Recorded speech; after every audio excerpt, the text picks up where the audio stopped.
গল্প কবিতা পাঠে সকলকে স্বাগত জানিয়ে শুরু করছি আজকের পাঠ। হেমেন্দ্রনাথ দাশগুপ্তকে লিখিত নেতাজি সুভাষচন্দ্র বসুর একটি পত্র।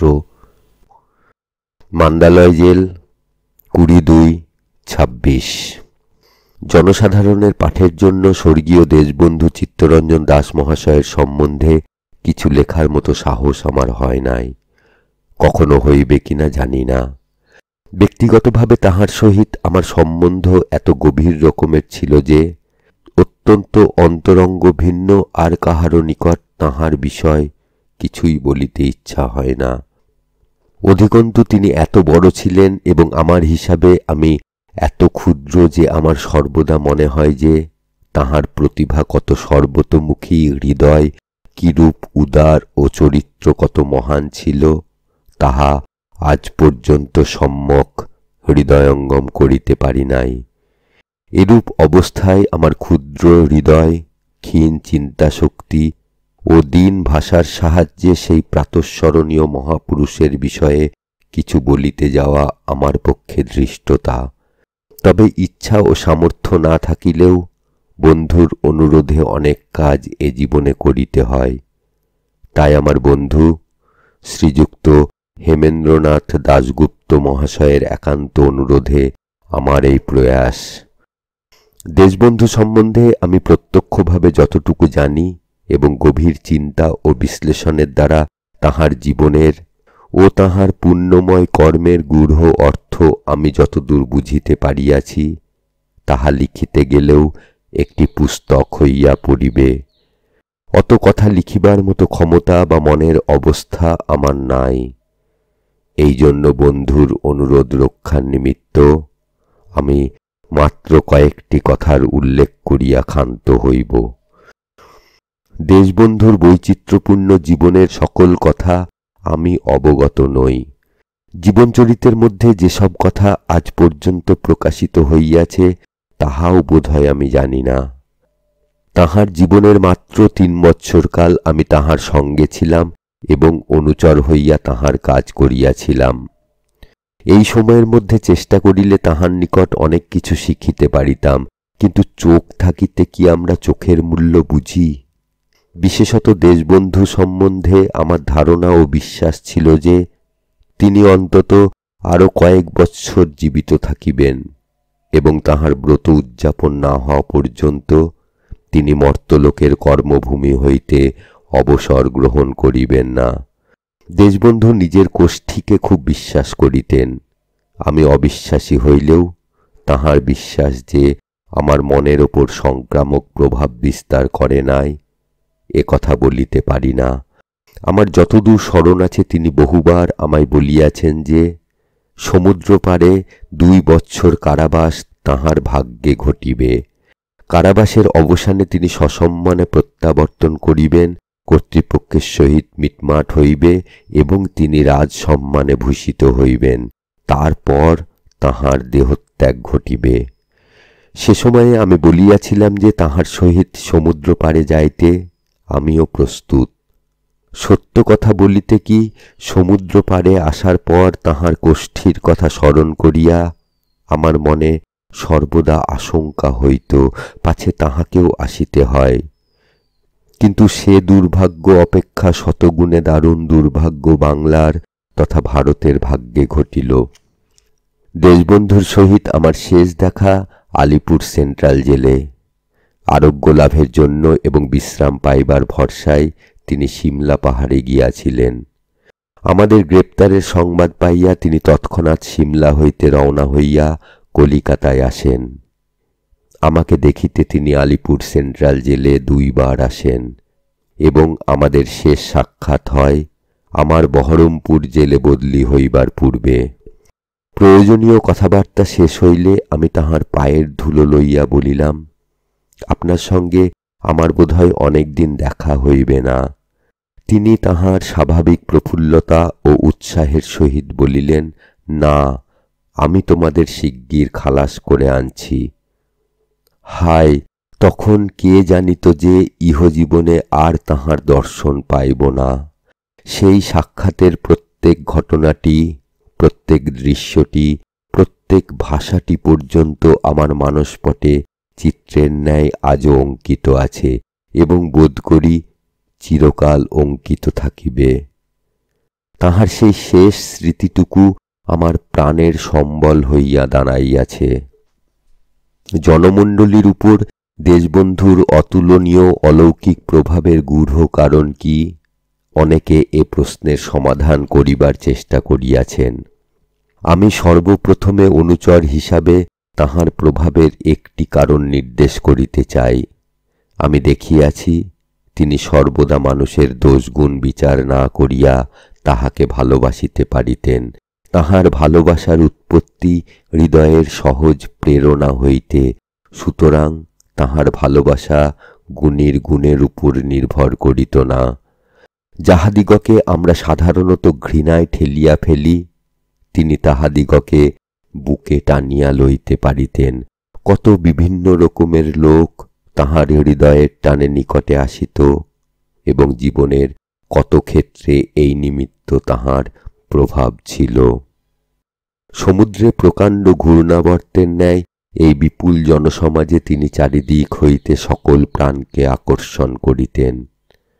তাহার পক্ষ সমর্থন করিয়া প্রাণপণ পরিশ্রম করিয়াছেন এরূপ কত দৃষ্টান্ত এখন চোখের সামনে ভাসিয়া উঠিতেছে। যাহারা তাহার পাণ্ডিত্যের নিকট মাথা নত করেন নাই, অসাধারণ বাগ্মিতায় বশীভূত হয়েন নাই, বিক্রমের নিকট পরাজয় স্বীকার করেন নাই, অলৌকিক ত্যাগে মুগ্ধ হয়েন নাই, তাহারা পর্যন্ত ওই বিশাল হৃদয়ের দ্বারা আকৃষ্ট হইয়াছিলেন। আর তাহার সহকর্মীরা ছিলেন তাহার পরিবারবর্গের অন্তর্ভুক্ত। তিনি তাহাদের উপকার অথবা মঙ্গলের জন্য কি না করিতে প্রস্তুত ছিলেন। জীবন না দিলে জীবন পাওয়া যায় না, একথা 100 বার সত্য। দেশবন্ধুর জীবন ইহার প্রত্যক্ষ প্রমাণ। তাহার অনুচরবর্গ এবং তাহার সহকর্মীগণ তাহার আদেশে কি না করিতে পারেন। কোনো ত্যাগ, কোনো কষ্ট, কোনো পরিশ্রম কি তাহাদের বিচলিত করিতে পারিত? অবশ্য জীবনদানের পরীক্ষা কোনোদিন হয় নাই, কিন্তু সে কথা বাদ দিলে বোধহয় বলা যাইতে পারে যে তাহার অনুচরবর্গ তাহার কাজ করিতে গিয়া সানন্দে সকল প্রকার দুঃখ ও কষ্ট বরণ করিয়া লইয়াছিল এবং তাহাতে গৌরব অনুভব করিয়াছিল। দেশবন্ধুও জানিতেন যে তাহার অহিংসা সংগ্রামে তাহার এমন কতকগুলি সৈনিক আছে যাহাদের উপর তিনি সর্বাবস্থায় নির্ভর করিতে পারেন। আজ আমি গর্বের সহিত বলিতে পারি, দেশবন্ধুর পুণ্য জীবনের শেষ দিবস পর্যন্ত তাহার শান্তি সেনা অটল অচলভাবে সকল বিপদ তুচ্ছ করিয়া তাহার আদেশ প্রতিপালন করিয়াছে। দুঃখের বিষয় এই যে দেশবন্ধুর সুসংযত কর্তব্যপরায়ণ নির্ভীক অনুচর বৃন্দকে দেখিয়া অনেক তথাকথিত জননায়ক ঈর্ষাপরায়ণ হইতেন। তাহারাও হয়তো মনে মনে ঐরূপ অনুচরবর্গ পাইতে ইচ্ছা করিতেন, কিন্তু মূল্য দিতে তাহারা প্রস্তুত ছিলেন বলিয়া আমার মনে হয় না। সহকর্মী বা অনুচরকে ভালো না বাসিতে পারিলে বিনিময়ে তাহার প্রাণ পাওয়া যায় না। সাধারণ সাংসারিক জীবের ন্যায় দেশবন্ধুর আত্মপর জ্ঞান ছিল না। তাহার বাড়ি সাধারণের সম্পত্তি হইয়া পড়িয়াছিল সর্বত্র, এমনকি তাহার শয়ন প্রকোষ্ঠেও সকলের গতিবিধি ছিল। তাহার অন্তরের এবং বাহিরের সম্পদের উপর সকলের দাবি ছিল। তিনি তাহার অনুচর বৃন্দকে যে শুধু ভালোবাসিতেন তাহা নয়, তাহাদের জন্য লাঞ্ছনা সহিতেও প্রস্তুত ছিলেন। একদিন তাহার একজন নিকট আত্মীয় তাহার কোনো সহকর্মীর দোষ ও ত্রুটির উল্লেখ করিয়া বলিলেন, আই হেট হিম, আমি তাকে ঘৃণা করি। তিনি অত্যন্ত ব্যথিত হইয়া বলিলেন, আমার মুশকিল এই যে আমি তাকে ঘৃণা করিতে পারি না। ইহা ব্যতীত বহিরঙ্গ লোকদের সহিত তাহার সহকর্মীদের পক্ষ সমর্থন করিয়া তাহাকে অনেক ঝগড়া বিবাদ করিতে হইত। এইরূপ বিবাদের সময় আমি স্বয়ং কয়েকবার উপস্থিত ছিলাম এবং আমি লক্ষ্য করিয়াছি তাহার অনুচরবর্গের প্রতি তাহার কত গভীর বেদনা, তাহাদিগকে সমর্থন করিতে গিয়া তাহার কত লাঞ্ছনা। যাহারা ভিতরের খবর রাখেন না, তাহারা দেশবন্ধুর সংঘ গঠনের অপূর্ব শক্তি দেখিয়া বিমোহিত হইতেন। হইবারও কথা, কারণ দেশবন্ধু যাহা দেখাইয়া গেলেন তাহা ভারতের রাজনীতি ক্ষেত্রে সম্পূর্ণ নূতন। আমি এস্থলে নিঃসংকোচে বলিতে পারি যে তিনি যে পর্বতের ন্যায় অটল সংঘ গঠন করিয়াছিলেন, তাহার মূলে ছিল নায়ক ও অনুচরবর্গের মধ্যে প্রাণের সংযোগ। ইহা ব্যতীত দোষগুণ নির্বিশেষে ভালোবাসিবার ক্ষমতার সাহায্যে এবং তাহার অসাধারণ বুদ্ধি কৌশলের দ্বারা তিনি ভিন্ন ভিন্ন পন্থী ও রুচির লোকদিগকে একত্র চালাইতে পারিতেন। তাহার দলের অন্তর্ভুক্ত নহেন অথবা তাহার মত পোষণ করেন না এরূপ বহু লোক গোপনে তাহাকে সাহায্য করিতেন। অনেক তথাকথিত জননায়ক স্পষ্টভাবেই বলিয়াছেন যে দেশবন্ধুর অনুচরবর্গ বা সহকর্মীগণ দাসত্বপরায়ণ ছিলেন। দেশবন্ধুর মন্ত্রণাগৃহে যাহারা কখনো উপস্থিত ছিলেন তাহারা একথা আদৌ সমর্থন করিবেন বলিয়া আমার মনে হয় না। আলোচনা ও পরামর্শের সময়ে যাহারা নির্ভীক ও স্পষ্টবাদী ছিল তাহাদিগকে আমি কি করিয়া দাসত্বপরায়ণ বলি। অধিকন্তু আলোচনার সময় নায়কের সহিত অনুচরবর্গের প্রায়ই তুমুল ঝগড়া হইত। দেশবন্ধু আলোচনার সময় কখনো কখনো ক্রুদ্ধ হইয়া উঠিতেন বটে, কিন্তু স্পষ্টবাদীর উপর তিনি কোনোদিন মনে মনে বিরক্ত হইতেন না। এমনকি অনেকের ধারণা ছিল যে যাহারা বেশি আপত্তি তুলিত তাহাদের কথা তিনি বেশি শুনিতেন। তবে এ কথা সত্য যে মতভেদ হইলেও তাহার অনুচরেরা অসংযত বা উচ্ছৃঙ্খল হইত না, অথবা নেতার উপর আক্রোশবশত প্রকাশ্যে গালাগালি করিয়া শত্রুপক্ষে যোগদান করিত না। দেশবন্ধুর সংঘের প্রধান নিয়ম ছিল সংযম ও শৃঙ্খলা। পরস্পরের মধ্যে মতানৈক্য ঘটিতে পারে, কিন্তু ভোটের দ্বারা একবার কর্তব্য স্থির হইয়া গেলে সেই পন্থা অবলম্বন করিতেই হইবে। সংঘের নিয়মানুবর্তী হওয়ার শিক্ষা এই পবিত্র ভারতভূমিতে নূতন নয়। 2500 বৎসর পূর্বে ভগবান বুদ্ধ সর্বপ্রথমে ভারতবাসীকে এই শিক্ষা দিয়া থাকেন। বৌদ্ধান্দরং গিমসামি, ধম্মান্দরং গিমসামি, তঙ্গান্দরং গিমসামি, বুদ্ধং শরণং গচ্ছামি, ধর্মং শরণং গচ্ছামি, সংঘং শরণং গচ্ছামি। বস্তুত কি ধর্মপ্রচার, কি স্বদেশ সেবা, সংঘ ও সংঘানুবর্তিতা ভিন্ন কোনো মহান কাজ এ জগতে সম্ভব নয়।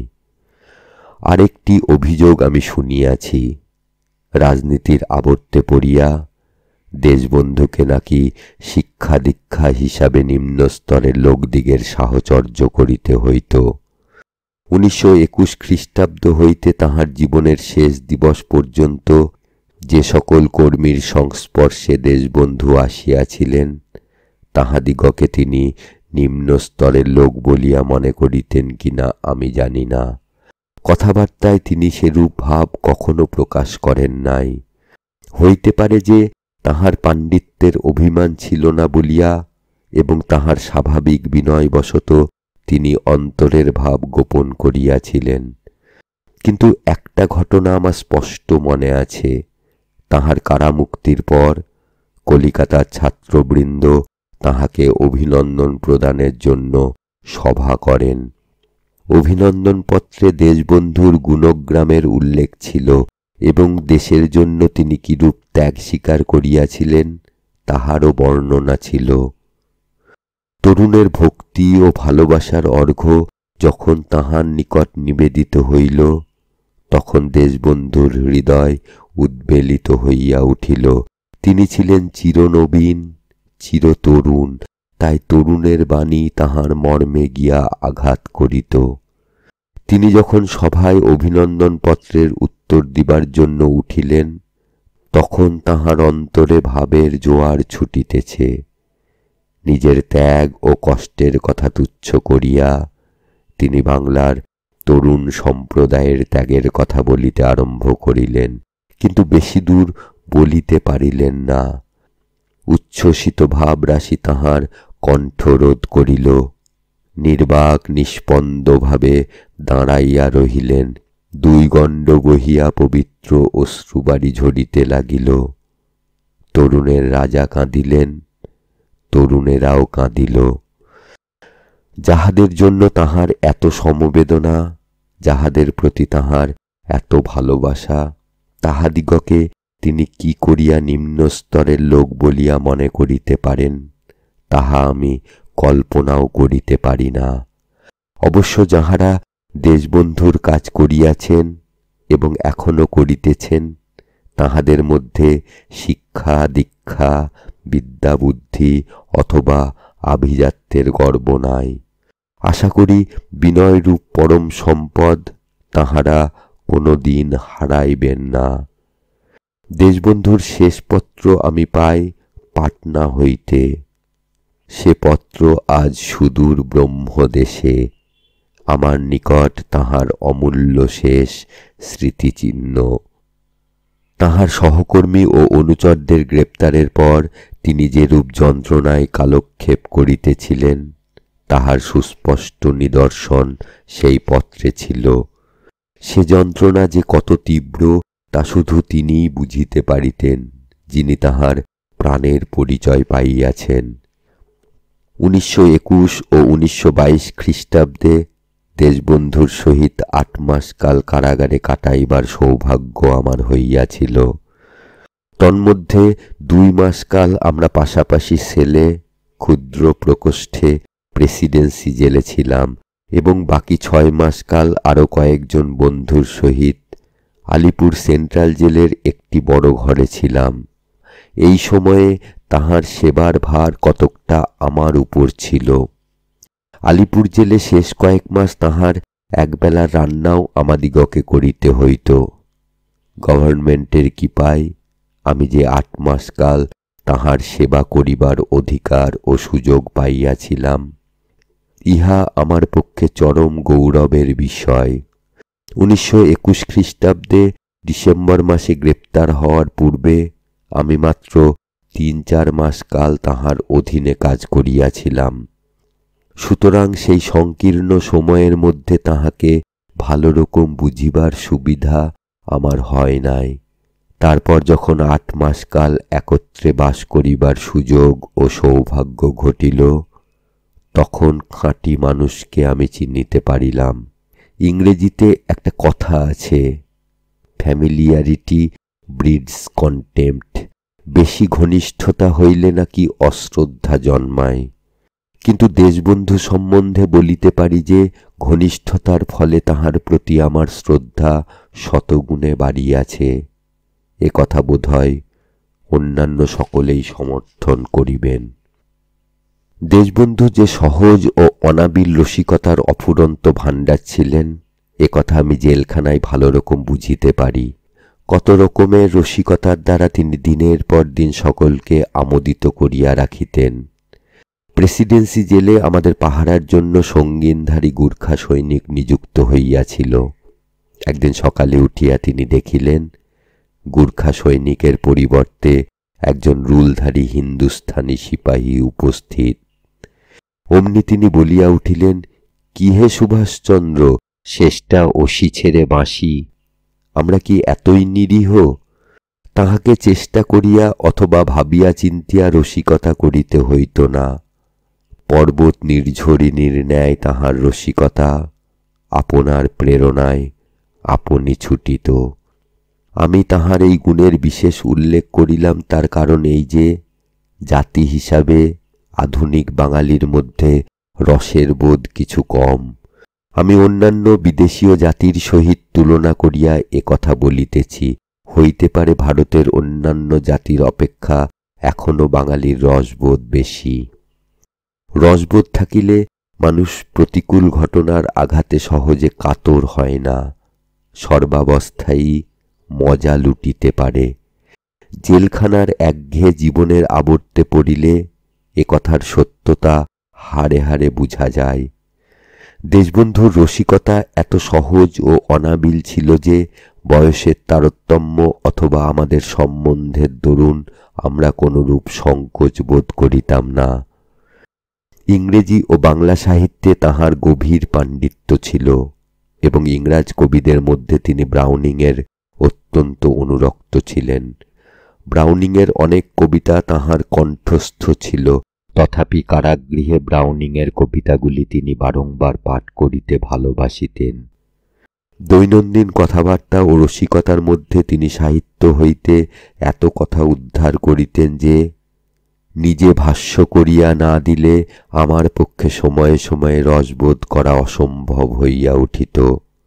তিনি মানুষের নাম ভালো মনে রাখিতে পারিতেন না বটে, কিন্তু সাহিত্য বিষয়ে যে তাঁর অসাধারণ স্মৃতিশক্তি ছিল সে বিষয়ে কোনো সন্দেহ নাই।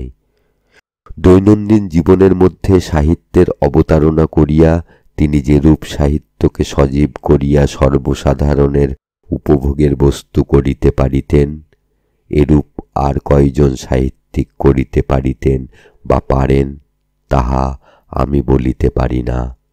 তাহার কোনো আত্মীয়ের জন্য দেশবন্ধু এক সময়ে শতকরা 9 আনা সুদ হিসেবে 10,000 টাকা ধার করেন। তাহার কোনো আত্মীয়ের জন্য দেশবন্ধু এক সময়ে শতকরা 9 টাকা সুদ হিসাবে 10,000 টাকা ধার করেন। নির্দিষ্ট সময়ের মধ্যে টাকা শোধ দিতে পারেন নাই বলিয়া উত্তমর্ণের অ্যাটর্নি খত পরিবর্তন করিবার জন্য তাহার সহিত দেখা করিতে আসেন।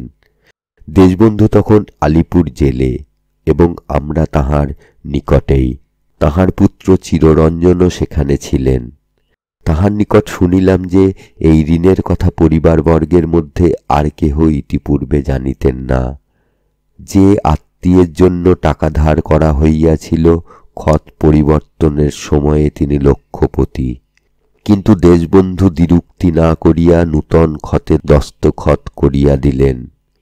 স্ত্রী, পুত্র কিংবা অন্য কোনো আত্মীয়কে না জানাইয়া এই রূপে ঋণ করিয়া তিনি অপরের সাহায্য করিয়া দিতেন। দেশবন্ধুর নিন্দা ও কুৎসা না করিয়া যাহারা জল গ্রহণ করেন না, এইরূপ অনেক ব্যক্তিকে আমি দেখিয়াছি বিপদের সময়ে তাহার শরণাপন্ন হইতে। এই জাতীয় কোনো ভদ্রলোক এক সময় 200 টাকা দাবি লইয়া তাহার নিকট উপস্থিত হইলে তিনি বলেন, আমার তহবিলে মাত্র 600 টাকা আছে, আমি কি করিয়া 200 টাকা দিই? ভদ্রলোক জিদ করিলেন, তিনিও বিলম্ব না করিয়া 200 টাকা তাহার হস্তে তুলিয়া দিলেন। এই ব্যাপারটা দেশবন্ধুর কারামুক্তির পর ঘটিয়াছিল। যে 8 মাস কাল তাহার সঙ্গে ছিলাম, সেই সময়ে তাহার অন্তরের সকল কথা ও অনুভূতি জানিবার সুযোগ আমার ঘটিয়াছিল, কিন্তু আমি কোনোদিন কোনো কাজে অথবা কোনো কথার মধ্যে নীচতার চিহ্ন পর্যন্ত পাই নাই। রাজনীতি ক্ষেত্রে তাহার অনেক শত্রু ছিলেন এবং তিনি তাহাদের কথা জানিতেনও, কিন্তু কাহারও প্রতি তাহার বিদ্বেষ ছিল না। এমনকি প্রয়োজন হইলে তিনি তাহাদের সাহায্য করিতে কখনো কুণ্ঠিত হইতেন না। কারাগারে দেশবন্ধু অধিকাংশ সময় অধ্যয়নে নিরত থাকিতেন। ভারতের জাতীয়তা সম্বন্ধে পুস্তক লিখিবার অভিপ্রায়ে তিনি রাজনীতি ও অর্থনীতি বিষয়ক অনেক নূতন পুস্তক আনাইয়াছিলেন। প্রয়োজনীয় উপাদান সংগ্রহ করিয়া তিনি পুস্তক লিখিতে আরম্ভ করিয়াছিলেন, কিন্তু সময়ের সংকীর্ণতার দরুন তিনি জেলখানায় থাকিতে পুস্তক সম্পূর্ণ করিতে পারেন নাই।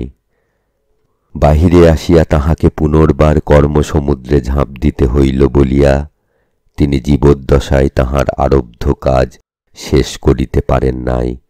সে সময়ে রাজনীতি ও জাতীয়তা সম্বন্ধে তাহার সহিত আমার অনেক আলোচনা হইয়াছিল। তিনি কি রাজনীতি, কি অর্থনীতি, কি ধর্মনীতি, জীবনের কোনো ক্ষেত্রেই মতের অনুকরণ বা অনুসরণ পছন্দ করিতেন না। তিনি বিশ্বাস করিতেন যে ভারতের জাতীয়তা শিক্ষা ও জাতির প্রয়োজন হইতে আমাদের সমাজতত্ত্ব, রাজনীতি ও দর্শনের উদ্ভব ও বিকাশ হইবে। এই জন্য তিনি বিভিন্ন বর্ণ ও শ্রেণীর মধ্যে সংগ্রাম বা বিবাদ পছন্দ করিতেন না এবং তিনি এ বিষয়ে কার্ল মার্কসের বিরোধী ছিলেন। জীবনের শেষ দিন পর্যন্ত তাঁহার আশা ছিল যে ভারতের সকল ধর্ম সম্প্রদায় ও শ্রেণীর মধ্যে চুক্তিপত্রের সাহায্যে সকল বিবাদ দূর হইবে এবং জাতি ধর্ম শ্রেণী নির্বিশেষে সকল ভারতবাসী স্বরাজ আন্দোলনে যোগদান করিবে। অনেকে তাহাকে বিদ্রূপ করিয়া বলিতেন যে চুক্তিপত্রের সাহায্যে প্রকৃত মিলন সংঘটিত হইতে পারে না, কারণ উহা সমবেদনা ও সহানুভূতির উপর নির্ভর করে, দর কষাকষির উপর নির্ভর করে না। দেশবন্ধু ইহার উত্তরে বলিতেন যে আপোষে মিটমাট না করিয়া লইতে পারিলে মানুষ একদিনও এ সংসারে বাঁচিতে পারে না এবং মনুষ্য সমাজও একদিনও টিকিতে পারে না। কি পরিবারে, কি বন্ধু মহলে, কি সমাজ জীবনে, কি রাজনীতি ক্ষেত্রে জীবনের প্রতি মুহূর্তে ভিন্ন রুচি ও ভিন্ন মতাবলম্বী লোকদের মধ্যে আপোষে মিটমাট সাধিত না হইলে মানুষের পক্ষে একত্র বাস করাই অসম্ভব। পৃথিবীর এক প্রান্ত হইতে অপর প্রান্ত পর্যন্ত ব্যবসা বাণিজ্য চলে শুধু চুক্তিপত্রের উপর। তাহার মধ্যে ভালোবাসার নামগন্ধ নাই বলিলেও অত্যুক্তি হয় না। ভারতের হিন্দু জননায়কদের মধ্যে দেশবন্ধুর মতো ইসলামের এত বড় বন্ধু আর কেহ ছিলেন বলিয়া আমার মনে হয় না। অথচ সেই দেশবন্ধুই তারকেশ্বরে সত্যাগ্রহ আন্দোলনে অগ্রণী হইয়াছিলেন। তিনি হিন্দু ধর্মকে এত ভালোবাসিতেন যে তার জন্য প্রাণ দিতে প্রস্তুত ছিলেন, অথচ তাঁর মনের মধ্যে গোঁড়ামি আদৌ ছিল না। এই জন্য তিনি ইসলামকে ভালোবাসিতে পারিতেন। আমি জিজ্ঞাসা করি, কয়জন হিন্দু নায়ক বুকে হাত দিয়া বলিতে পারেন তাঁহারা মুসলমানকে আদৌ ঘৃণা করেন না? কয়জন মুসলমান জননায়ক বুকে হাত দিয়া বলিতে পারেন তাঁহারা হিন্দুকে ঘৃণা করেন না? দেশবন্ধু ধর্মমত হিসাবে বৈষ্ণব ছিলেন, কিন্তু তাঁহার বুকের মধ্যে সকল ধর্মের লোকের স্থান ছিল।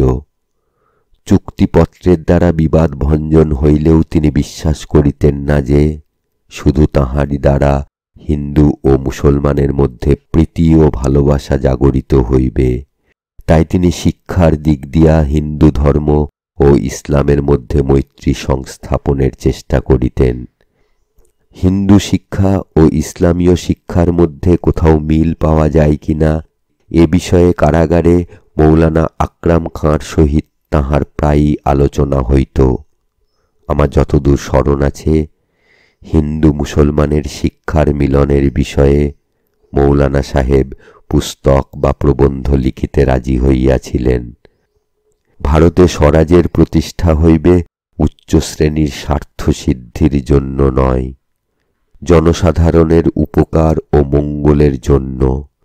একথা যেরূপ দেশবন্ধু জোর গলায় প্রচার করিয়াছেন, প্রথম শ্রেণীর আর কোনো নেতা সেরূপ করিয়াছিলেন বলিয়া আমার মনে হয় না। স্বরাজ জনসাধারণের জন্য, একথা পৃথিবীতে নূতন নয়। ইউরোপে বহুকাল পূর্বেও এই মন্ত্র প্রচারিত হইয়াছিল, কিন্তু ভারতের রাজনীতি ক্ষেত্রে একথা নূতন বটে। অবশ্য স্বামী বিবেকানন্দ তাঁর বর্তমান ভারতে প্রায় 30 বৎসর পূর্বে একথা লিখিয়া গিয়াছেন, কিন্তু স্বামীজির সে ভবিষ্যৎবাণীর প্রতিধ্বনি রাজনীতির রঙ্গমঞ্চে শোনা যায় নাই। তাঁহার কারামুক্তির পর হইতে দেহত্যাগ পর্যন্ত দেশবন্ধু যেসব কথা প্রচার করিয়াছিলেন, সেসব বিষয়ে তিনি তাঁহার কারাবাসের সময়ে গভীরভাবে চিন্তা করিয়াছিলেন। সময়ে সময়ে সে সকল বিষয়ে আমাদের সহিত আলোচনা হইত। কাউন্সিল প্রবেশের কথা তিনি সেখানেই স্থির করিয়াছিলেন এবং বহু তর্কের পর আমরা তাহার পক্ষ সমর্থন করি। কাউন্সিল প্রবেশের প্রস্তাব লইয়া তখন জেলখানার মধ্যে খুব দলাদলিও হইয়াছিল। দৈনিক ইংরাজি পত্রিকা প্রকাশের সংকল্পও আমরা সকলে জেলখানায় করি।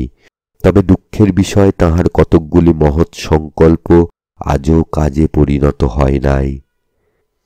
জেলখানার আরেকটি ঘটনার উল্লেখ আমি স্থলে না করিয়া পারি না, কয়েদির প্রতি তাহার ভালোবাসা। আমরা যে সময়ে প্রেসিডেন্সি জেল হইতে আলিপুর জেলে স্থানান্তরিত হই, সে সময়ে আলিপুর জেলে আমাদের ওয়ার্ডে মথুর নামে একজন কয়েদি কাজ করিত। জেলের ভাষায় যাহাকে বলে পুরানা চোর, মথুর তাহাই ছিল। তাহাকে বোধহয় চোর বলিলে অন্যায় হয়, সে ছিল ডাকাত। ৮-১০ বার সে জেলখানায় ঘুরিয়াছে, কিন্তু অন্যান্য ডাকাতদের ন্যায় তাহার অন্তঃকরণ ছিল খুব সরল। কিছুদিন কাজকর্ম করিবার পর দেশবন্ধুর উপর মথুরের ভক্তি ও ভালোবাসা জন্মিল। সে তাহাকে বাবা বলিয়া ডাকিতে লাগিল। মথুরের প্রতিও দেশবন্ধুর সমবেদনা ও ভালোবাসা জাগরিত হইল। ক্রমশ সে আমাদের সকলের প্রতিও আকৃষ্ট হইয়া পড়িল। রাত্রে অথবা দিনের বেলায় তাহার পা টিপিবার সময়ে মথুর তাহার জীবনের সকল ইতিহাস তাহাকে বলিত। মুক্তির সময় নিকটবর্তী হইলে দেশবন্ধু তাহাকে বলিলেন যে তাহার খালাসের পর তিনি তাহাকে নিজের বাড়িতে রাখিবেন, যেন সে অসৎ সঙ্গে পড়িয়া পুনরায় ডাকাতিতে মন না দেয়। মথুরও এই প্রস্তাবে যার পরনায় আনন্দিত হইল এবং সে সংকল্প করিল যে অতঃপর সে অসৎ কাজ ও অসৎ সঙ্গ ছাড়িয়া দিবে। মথুরের খালাসের দিন দেশবন্ধু লোক পাঠাইয়া তাহাকে জেলখানা হইতে নিজের বাড়িতে লইয়া আসেন। তারপর প্রায় ৩ বৎসর কাল মথুর তাহার নিকট ছিল। তাহার পরিচারক হইয়া সে ভারতের এক প্রান্ত হইতে অপর প্রান্ত পর্যন্ত ঘুরিয়াছে। দাগি চোর বলিয়া থানার পুলিশ কিছুকাল তার পশ্চাতে ঘুরিয়াছিল। তারপর যখন দেখিল সে বাস্তবিকই দেশবন্ধুর আশ্রয় গ্রহণ করিয়াছে, তখন তাহাকে ছাড়িয়া দিল। জমাদার তাহাকে দেখিলে প্রায়ই বলিত, তুই বেটা মানুষ হয়ে গেলি। আমার খুব ভরসা ছিল মথুরের আর পতন হইবে না, কিন্তু দেশবন্ধুর দেহত্যাগের পর পত্র দ্বারা যখন মথুরের খবর পাইলাম, তখন শুনিলাম সে ইতিপূর্বে তাহার দার্জিলিং বাসের সময় রসা রোডের বাড়ি হইতে অনেকগুলি রূপার জিনিসপত্র লইয়া সরিয়া পড়িয়াছে। এ অদ্ভুত কথা শুনিয়া আমার লা মিজারেবলের কথা মনে পড়িল। আমার এখনো বিশ্বাস যে মথুর তাঁর সঙ্গে থাকিলে তাহার ব্যক্তিগত প্রভাবের দরুন লোভের বশীভূত হইত না। ক্ষণিক দুর্বলতার বশে সে চুরি করিয়াছিল সন্দেহ নাই, তবে আমার বিশ্বাস যে তিনি জীবিত থাকিলে সে কোনোদিন কাঁদিয়া আসিয়া তাহার পায়ে পড়িত। এখন তাহার কি অবস্থা হইবে তাহা ভগবানই জানেন। মানুষ একাধারে কি করিয়া বড় ব্যারিস্টার, উদার প্রেমিক, পরম বৈষ্ণব, চতুর রাজনীতিজ্ঞ ও দিগ্বিজয়ী বীর হইতে পারে, এ প্রশ্ন স্বভাবত সকলের মনে উদয় হয়। আমি নৃতত্ত্ববিদ্যার সাহায্যে এই প্রশ্নের সমাধান করিতে চেষ্টা করিয়াছি। কৃতকার্য হইয়াছি কিনা জানি না। আর্য, দ্রাবিড় ও মঙ্গল এই ৩টি জাতির রক্ত সংমিশ্রণের ফলে বর্তমান বাঙালি জাতির উৎপত্তি। প্রত্যেক জাতির মধ্যে কতকগুলি গুণ বিশেষভাবে বিকাশ লাভ করে। সুতরাং রক্তের সংমিশ্রণ হইলে গুণের সংমিশ্রণও হইয়া থাকে। রক্ত সংমিশ্রণের ফলেই বাঙালির প্রতিভা এমন সর্বতোমুখী এবং বাঙালির জীবন এত বৈচিত্র্যপূর্ণ। আর্যের ধর্মপ্রবণতা ও আদর্শবাদ, দ্রাবিড়ের কলাবিদ্যা ও ভক্তিমত্তা এবং মঙ্গলের বুদ্ধি কৌশল, অনুচিকিৎসা ও বাস্তববাদ বাংলার সাগর সঙ্গমে আসিয়া মিশিয়াছে। বাঙালি যে একসঙ্গে তীক্ষ্ণ বুদ্ধিশালী ও ভাবুক, মায়াবাদ বিদ্বেষী ও আদর্শবাদী, অনুকরণ প্রিয় ও সৃষ্টিক্ষম, তাহা এই রক্ত সংমিশ্রণের ফল। যে জাতির রক্ত কাহারও ধমনীতে প্রবাহিত হয়, সে জাতির গুণ ও শিক্ষা জন্মের সময়ে সংস্কার রূপে তাহার চিত্তের মধ্যে স্থান পায়। বাঙালি যেরূপ এক জাতিতে পরিণত হইয়াছে, বাংলার শিক্ষাও তদ্রূপ বৈশিষ্ট্য লাভ করিয়াছে। বাংলার ইতিহাস ও সাহিত্যের সহিত যাহার পরিচয় আছে, তিনি বোধহয় স্বীকার করিবেন যে বাংলার সভ্যতা আর্য সভ্যতা হইলেও তাহা একটা বিশিষ্ট রূপ ধারণ করিয়াছে। স্বামী দয়ানন্দ উত্তর ভারত জয় করিয়া আর্য সমাজ আন্দোলন চালাইতে পারিয়াছিলেন, কিন্তু তিনি বাংলাদেশে আমল পাইলেন না কেন? আর কালীর ভক্ত রামকৃষ্ণ পরমহংসদেবকে সহস্র সহস্র শিক্ষিত বাঙালি কেন এত ভক্তি করে বা অনুকরণ করে? বাংলায় দায়ভাগের প্রচলন কেন? বৌদ্ধ ধর্ম সর্বত্র বিতাড়িত হইলে অবশেষে বাংলাদেশে কেন শেষ আশ্রয় পাইল?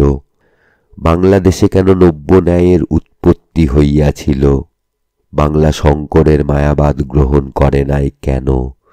বৌদ্ধ ধর্ম বাংলাদেশ হইতে বিতাড়িত হইলে শঙ্করের মায়াবাদের বিরুদ্ধে প্রতিবাদ স্বরূপ অচিন্ত ভেদাভেদবাদের কেন সৃষ্টি হইল? এই সব প্রশ্ন তুলিলেই বুঝা যাইবে যে বাঙালির শিক্ষা দীক্ষার একটা স্বাতন্ত্র্য একটা বৈশিষ্ট্য আছে। বাংলার শিক্ষার মধ্যে প্রধানত তিনটি ধারা দেখিতে পাওয়া যায়। এক তন্ত্র, দুই বৈষ্ণব ধর্ম, তিন নব্য ন্যায় ও রঘুনন্দনের স্মৃতি। ন্যায় ও স্মৃতির দিক দিয়া আর্যাবর্তের সহিত বাংলার নারীর সংযোগ আছে। বৈষ্ণব ধর্মের দিক দিয়া দাক্ষিণাত্যের সহিত বাংলার প্রাণের সংযোগ আছে। তন্ত্রের দিক দিয়া তিব্বতীয়, ব্রহ্মদেশীয় ও হিমালয় প্রান্তবাসী জাতিদের সহিত বাংলার সম্বন্ধ আছে। ন্যায়শাস্ত্রের অনুশীলন বাঙালিকে তার্কিক ও নৈয়ায়িক প্রকৃতি করিয়াছে। এই প্রকৃতি দেশবন্ধুর চরিত্রের মধ্যে প্রতিফলিত হইয়া তাহাকে বড় ব্যারিস্টার করিয়া তুলিয়াছিল। কি নৈয়ায়িক কি ব্যবহারজীবী উভয়েরই চুলচেরা তর্ক লইয়া কারবার। দেশবন্ধু প্রাচীন ন্যায়শাস্ত্র অধ্যয়ন করিয়াছিলেন কিনা আমি জানি না, তবে পাশ্চাত্য ন্যায়শাস্ত্রের সহিত তাহার পরিচয় ছিল। খুব বড় নৈয়ায়িক পণ্ডিতের ন্যায় তিনি চুলচেরা তর্ক করিতে পারিতেন এবং অবিরাম বাক্যস্রোতের দ্বারা শত্রুপক্ষকে বিধ্বস্ত করিবার ক্ষমতা তাহার ছিল। ২-৩ বৎসর পূর্বে নবদ্বীপে জন্মগ্রহণ করিলে তিনি যে বড় নৈয়ায়িক হইতেন সে বিষয়ে আমার কোনো সন্দেহ নাই। বাংলার বৈষ্ণব ধর্ম ও দ্বৈতাদ্বৈতবাদ দেশবন্ধুকে নাস্তিকতা হইতে টানিয়া লইয়া নিরস বেদান্তের ভিতর দিয়া প্রেম মার্গে লইয়া গিয়াছিল। দার্শনিক মত হিসাবে তিনি অচিন্ত ভেদাভেদবাদকে সবচেয়ে খাঁটি মত বলিয়া মনে করিতেন। তিনি অনেক বিষয়ে সন্ন্যাসীর মতো হইলেও সন্ন্যাস তাহার ধর্ম ছিল না। ভগবান যেরূপ সত্য তাহার লীলাও তদ্রূপ সত্য।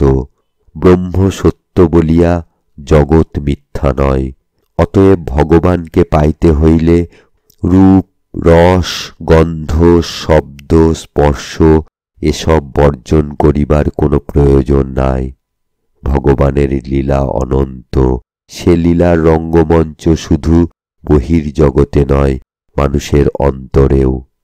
মনুষ্য হৃদয় নিত্য বৃন্দাবন। সেই বৃন্দাবনে জীবের সহিত ভগবানের, রাধার সহিত কৃষ্ণের অনন্ত লীলা চলিয়াছে। তিনি রসময়, তাই সকল রসের মধ্য দিয়া তাহাকে পাইতে হইবে। এরূপ মত যিনি পোষণ করেন তিনি যে নেতিমার্গ হইতে পারেন না এ কথা বলা বাহুল্য। বস্তুত দেশবন্ধু বিশ্ব সংসারকে তথা মনুষ্য জীবনকে পূর্ণভাবে গ্রহণ করিতে পারিয়াছিলেন।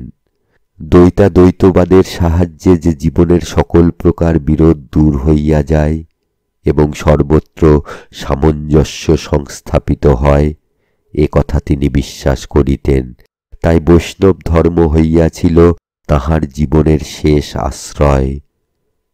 তিনি কথাবার্তায় এবং বক্তৃতায় প্রায়ই বলিতেন যে রাজনীতি, অর্থনীতি, দর্শন, সাহিত্য, ধর্ম এসব আলাদা করিয়া দেখিলে চলিবে না। পরস্পরের মধ্যে অঙ্গাঙ্গী সম্বন্ধ আছে এবং একটিকেও বাদ দিলে জীবন পূর্ণ হইবে না। যে দার্শনিক তত্ত্ব তাহার ধর্মরাজ্যের সকল বিরোধ ভঞ্জন করিয়াছিল, তাহার বাস্তব রূপ প্রেমের মধ্য দিয়া তাহার ব্যবহারিক জীবনে সকলের মধ্যে প্রীতি ও মৈত্রী সংস্থাপন করিয়াছিল। তিনি তাহার জীবনের সামঞ্জস্য লাভ করিয়াছিলেন বলিয়া কর্মক্ষেত্রে ভিন্ন রুচি ও ভিন্ন মতাবলম্বী লোকদের মধ্যে সামঞ্জস্য স্থাপন করিতে পারিতেন। তাহার নিজের মধ্যে কোনো প্রকার গোঁজামিল ছিল না বলিয়া তিনি অপরের মধ্যে বিরোধ বা গোঁজামিল সহ্য করিতে পারিতেন না। জেলখানার আলোচনার মধ্যে তাহার নির্বিচার বদান্যতার বিরুদ্ধে কোনো কথা বলিলে তিনি বলিতেন, দেখো, তোমরা মনে করিবে আমি নিতান্ত বোকা, লোকে আমাকে ঠকিয়ে টাকা নিয়ে যায়, কিন্তু আমি সব বুঝতে পারি। আমার কাজ দিয়ে যাওয়া, তাই আমি দিয়ে যাই। বিচার করবার ভার যাঁর উপর, তিনি বিচার করবেন। যে তন্ত্রের উপদেশে বাঙালি শক্তি পূজা শিখিয়াছে, সেই তন্ত্রের প্রভাবে দেশবন্ধু অসাধারণ তেজস্বী বীর হইয়াছিলেন। দেশবন্ধু অবশ্য কোনোদিন তান্ত্রিক সাধনা করেন নাই, অন্তত করিয়াছিলেন বলিয়া আমি জানি না। কিন্তু কুলাচার, বীরাচার, চক্রানুষ্ঠান প্রভৃতি সাধনা না করিলে যে শক্তিমান হওয়া যায় না, এ কথা আমি স্বীকার করি না। তন্ত্রের সার কথা শক্তি পূজা। জগতের মূলে সত্য আদ্যা শক্তি, যাহা হইতে সৃষ্টি, স্থিতি, প্রলয় অথবা ব্রহ্মা, বিষ্ণু, মহেশ্বর, সেই আদ্যা শক্তিকে সাধক মাতৃরূপে আরাধনা ও পূজা করিয়া থাকে। বাঙালির উপর তন্ত্রশাস্ত্রের প্রভাব খুব বেশি বলিয়া বাঙালি জাতি হিসাবে মায়ের অনুরক্ত এবং ভগবানকে মাতৃরূপে আরাধনা করিতে ভালোবাসে। পৃথিবীর অন্যান্য জাতি ও ধর্মাবলম্বীরা যথা ইহুদি, আরব, খ্রিস্টান ভগবানকে পিতৃরূপে আরাধনা করিয়া থাকে। ভগিনী নিবেদিতার মতে যে সমাজে নারী অপেক্ষা পুরুষের প্রাধান্য, সেখানে ভগবানকে লোকে পিতৃরূপে কল্পনা করিতে শিখে। অপরদিকে যে সমাজে পুরুষ অপেক্ষা নারীর প্রাধান্য, সেখানে লোকে ভগবানকে মাতৃরূপে কল্পনা করিতে শিখে। সে যাহা হোক, বাঙালি যে ভগবানকে, শুধু ভগবানকে কেন, বাংলাদেশকে এবং ভারতবর্ষকে মাতৃরূপে কল্পনা করিতে ভালোবাসে, এ কথা সর্বজনবিদিত। দেশকে আমরা মাতৃভূমি কল্পনা করিয়া থাকি। মাতৃভূমির ইংরেজি তর্জমা ফাদারল্যান্ড। আমরা অবশ্য মাদারল্যান্ড কথাটি চালাইয়া থাকি, কিন্তু ইংরেজি ভাষার দিক হইতে তাহা শুদ্ধ নয়। বাংলার শ্রেষ্ঠ সাহিত্যিকদের লেখার মধ্যে মাতৃভাবের অভিব্যক্তি দেখতে পাওয়া যায়।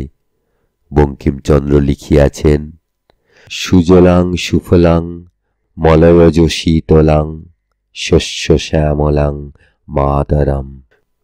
দ্বিজেন্দ্রলাল যখন গাহিয়াছিলেন, যেদিন সুনীল জলধি হইতে উঠিলে জননী ভারতবর্ষ, এবং রবীন্দ্রনাথ যখন গাহিয়াছিলেন, ও আমার জন্মভূমি, তোমার পায়ে ঠেকায় মাথা, তোমাতে বিশ্বময়ীর, তোমাতে বিশ্বমায়ের আঁচল পাতা, তখন তাহারা তন্ত্রোপদিষ্ট মাতৃরূপের প্রভাবী দেখিয়াছিলেন।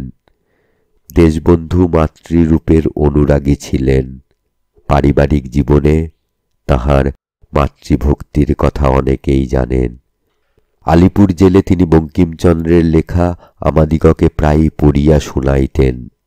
বঙ্কিম লিখিত মায়ের 3টি রূপের বর্ণনা তাহার অত্যন্ত প্রিয় ছিল। সে বর্ণনা পড়িতে পড়িতে তিনি ভাবে বিভোর হইয়া যাইতেন। তখন তাহাকে দেখিলেই বুঝা যাইত তাহার মাতৃভক্তি কত গভীর। তাহার নারায়ণ পত্রিকায় বৈষ্ণব ধর্ম সম্বন্ধে যেরূপ আলোচনা হইত, শাক্ত ধর্মেরও সেই রূপ অনুশীলন হইত। দুর্গাপূজা সম্বন্ধে যে কয়টি প্রবন্ধ নারায়ণে প্রকাশিত হইয়াছিল, সেগুলি উচ্চভাবে পরিপূর্ণ।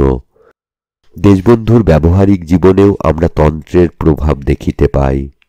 পারিবারিক জীবনে দেশবন্ধুর মাতৃভক্তির কথা অনেকে জানেন। তিনি স্ত্রী শিক্ষায় ও স্ত্রী স্বাধীনতায় যে বিশ্বাস করিতেন, এ কথাও সর্বজনবিদিত। শঙ্করপন্থীদের উপদেশ নারী নরকস্য দারম, এ কথা তিনি আদৌ স্বীকার করিতেন না। বস্তুত চিন্তা জগতে ও কর্মজীবনে তন্ত্রের সুস্পষ্ট প্রভাব দেখিতে পাওয়া যায়। বাংলার সভ্যতা ও শিক্ষার সার সংকলন করিয়া তাহাতে রূপ দিলে যে রূপ মানুষের উদ্ভব হয়, দেশবন্ধু অনেকটা সেই রূপে ছিলেন। তাহার গুণ বাঙালির গুণ, তাহার দোষ বাঙালির দোষ। তাহার জীবনের সবচেয়ে বড় গৌরব ছিল যে তিনি বাঙালি, তাই বাঙালি জাতীয় তাহাকে এত ভালোবাসিত। তিনি প্রায়ই বলিতেন যে বাঙালির দোষগুণ লইয়াই বাঙালি বাঙালি।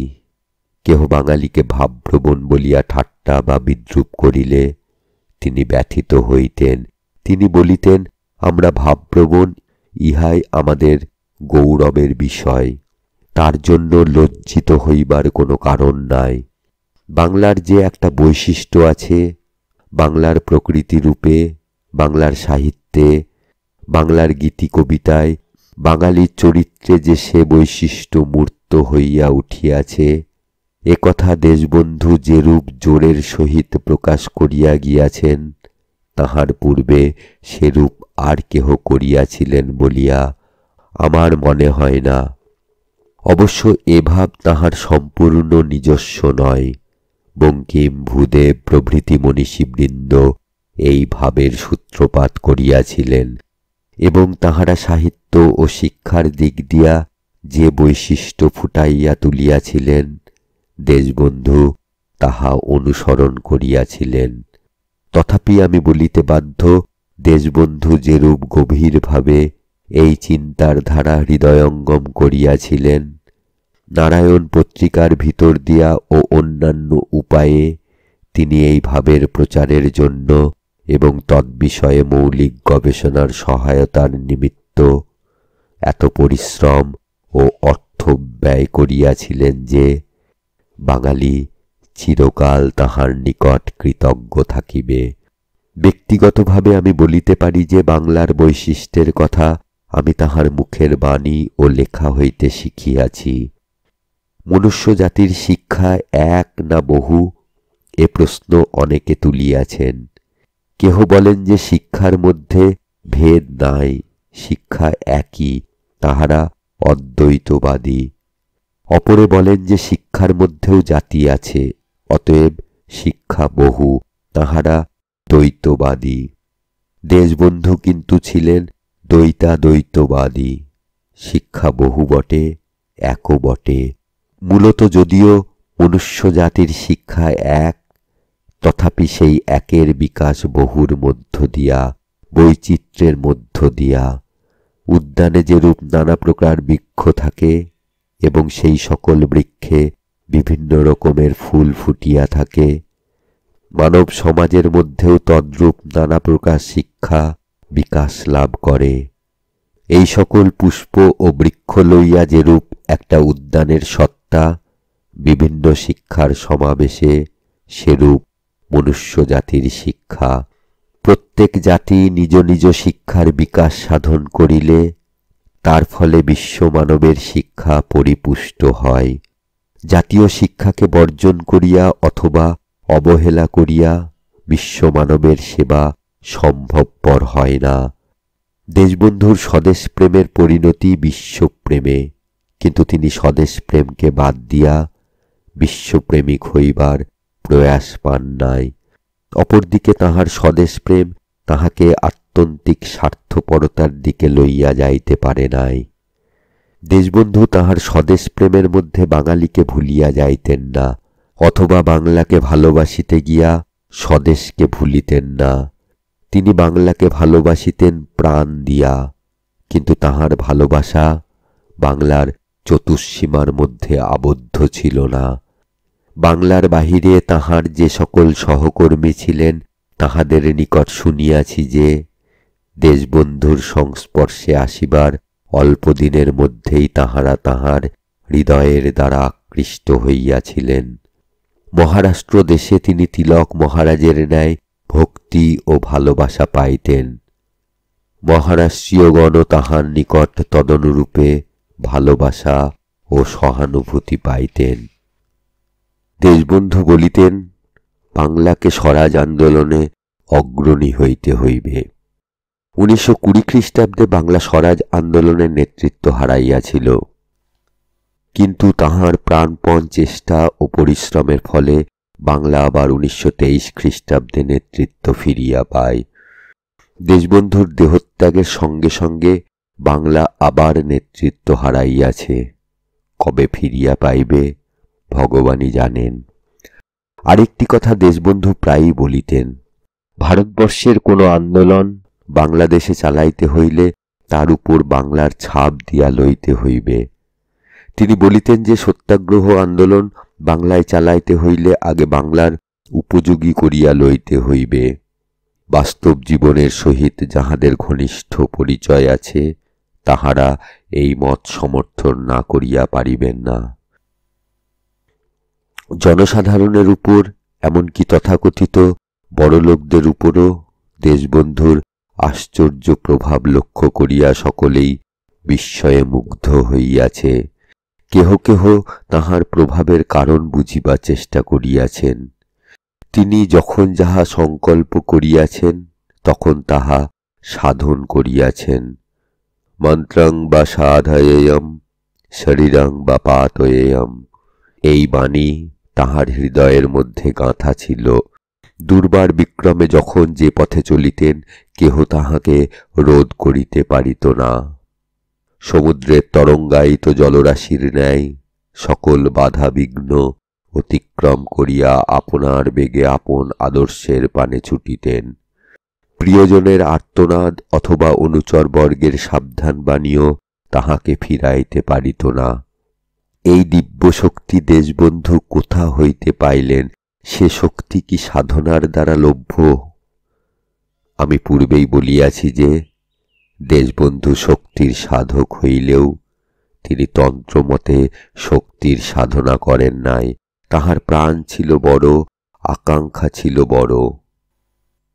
ইয় বৈ ভূমা তৎসুখং নাল্পে সুখমস্তি, এই কথা যেন তাহার অন্তরের বাণী ছিল। তিনি যখন যাহা চাহিতেন, সমস্ত প্রাণ মন বুদ্ধি দিয়া চাহিতেন। তাহা পাইবার জন্য একেবারে পাগল হইয়া যাইতেন। পর্বত প্রমাণ অন্তরায়ও তাহাকে ভীত বা পশ্চাৎপদ করিতে পারিত না।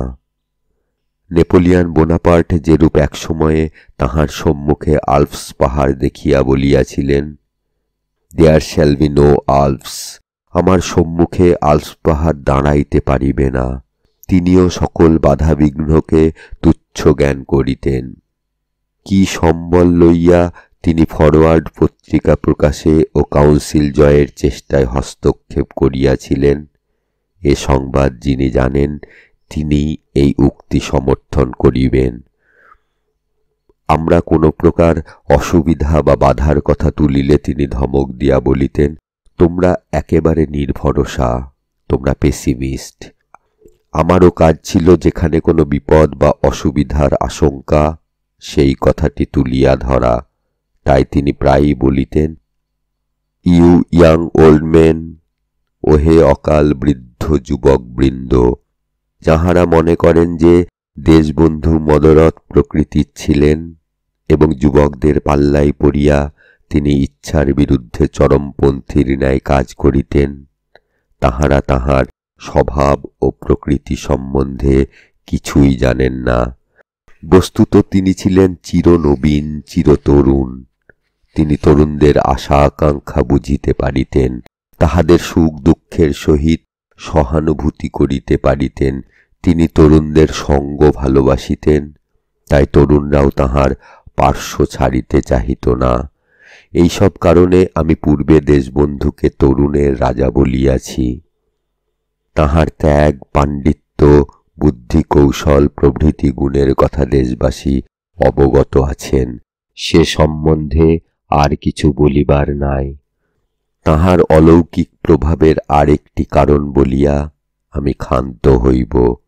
সে কারণের উল্লেখ ইতিপূর্বে আমি কতকটা পাইয়াছি। তিনি সর্বদা অনুভব করিতেন যে যখন যাহা তিনি করেন তাহা তাহার ধর্মজীবনের অঙ্গস্বরূপ। বৈষ্ণব ধর্মের সাহায্যে তিনি বাস্তব জীবন ও আদর্শের মধ্যে একটা মধুর সামঞ্জস্য স্থাপন করিয়াছিলেন। এই সামঞ্জস্যবোধ ক্রমশ ওতপ্রোতভাবে তাহার প্রাণ মনের মধ্যে প্রবেশ করিয়াছিল। তিনি এই অনুভূতির ফলে নিজেকে ভগবানের অনন্ত লীলার যন্ত্রস্বরূপ মনে করিতেন। নিষ্কাম কর্মের ফলে চিত্তশুদ্ধি ঘটিলে মানুষের অহংকর্তা এই জ্ঞান লোপ পাইয়া আসে। অহংকার লোপ পাইলে মানুষ দিব্য শক্তির আধারে পরিণত হয়। তখন তাহার শক্তির নিকট সাধারণ মানুষ দাঁড়াইতে পারে না। দেশবন্ধুর হইয়াছিল তাহাই। তাহার জীবনের শেষ দিকে তাহার প্রবল শত্রু তাহার সম্মুখীন হইলে যেন ভগ্নপৃষ্ঠ হইয়া পড়িতেন। দেশবাসীর মনেও ক্রমশ এই ধারণা জন্মিতেছিল, যত্র দাস মহাশয় তত্র জয়। তিনি কত রকম লোককে দিয়া কত দিকে কাজ করাইবার চেষ্টা করিয়াছিলেন তাহা বোধহয় দেশবাসী অবগত নহেন। তাহার অনুপ্রেরণার ফল যেদিন ফলিবে দেশবাসী সেদিন তাহা জানিবেন। আদর্শের নিত্য অনুপ্রেরণায় তিনি অনুপ্রাণিত হইতেন এবং তাহার সংস্পর্শে যাহারা আসিতেন তাহারাও উদ্দীপিত হইতেন। জীবনে মরণে শয়নে স্বপনে তাহার ছিল এক ধ্যান, এক চিন্তা, স্বদেশ সেবা, এবং সেই স্বদেশ সেবা তাহার ধর্মজীবনের সোপান স্বরূপ। দেশবন্ধুর জীবনের কথা উল্লেখ করিলে যদি আর একজনের কথা না বলা হয় তবে কিছুই বলা হইল না। যে দেবী লোকচক্ষুর অন্তরালে মূর্তিমতী সেবা ও শান্তির মতো ছায়ার ন্যায় সর্বদা দেশবন্ধুর পার্শ্বে থাকিতেন, তাহাকে বাদ দিলে দেশবন্ধুর জীবনে কতটুকু বাকি থাকে কে বলিতে পারে। ভোগের অতুচ্চ শিখরে যিনি হিন্দু রমণীর আদর্শ, লজ্জা, নম্রতা ও সেবা কোনোদিন বিস্মৃত হন নাই। বিপদের ঘনান্ধকারে যিনি হিন্দু পতিব্রতার একমাত্র সম্বল, চিত্তস্থৈর্য ও ভগবদ বিশ্বাস হারান নাই, সেই দেবীর কথা লিখিতে গেলে আমি ভাষা খুঁজিয়া পাই না। দেশবন্ধু ছিলেন তরুণদের রাজা। তাহার পতিব্রতা সাধ্বী পত্নী ছিলেন তরুণদের মাতা।